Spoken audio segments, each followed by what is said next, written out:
Hey everyone, this is Jen and you're watching BPD Woman Shorts. Today's video is a suggestion by a long-term viewer, one of the very first subscribers to my channel, and that reminds me to share with you that today I've hit 103 subs, so getting to 100 subs was a really cool thing, so thank you. I really appreciate and value all of you. Today's suggestion is from Kim Poster, who also has her own channel, so check it out. She has a bit of a different format, but it's really cool. She uses Sims to act out situations that you might find yourself in. So her suggestion today was how to deal with triggers, specifically triggers in conversations, so words, so verbal triggers. And man, I have definitely not handled this the right way. Kind of like, you know, when they tell you when there's an earthquake, don't run outside. We had an earthquake here several years ago. I ran right the hell outside. So, you know, having the knowledge and then actually acting on it can be two very different things. So something that has really triggered me, there's a few phrases. One is don't be crazy.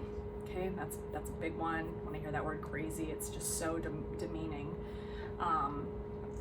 When I hear something about like, aren't you a tease, right? So something sexual in nature. I might hear something like, stop worrying, stop asking me that. Why are you on this still? That's really upsetting to me. And all three of those different comments all have, you know, bring up something different. You know, the first one about being crazy, obviously works upon my fears of being mentally ill. The second, you know, don't be a tease, you know, works on sexism and like the feelings of sexual trauma or the shame of sexual trauma. And then the third, you know, stop asking, don't be crazy. That sort of reminds me that I have BPD and like, you know, here I go again, right? And so each one of these triggers can really bring up something very visceral and very different. And, you know, I use this analogy that I have a knee injury. I had surgery 6 years ago and it's healed. It's, you know, it's a part of my body. It's different now than the original hardware in my knee. But every now and then it hurts or it swells or the barometer changes and I can feel the difference. And so you get reminded sometimes of this injury. And even though I know in that moment, okay, my knee's safe, I'm not about to be hurt again, the feeling that I want to protect my knee or put on my brace or put on a different pair of shoes is right at the forefront. So the way that I have over time come to deal with these triggers is twofold.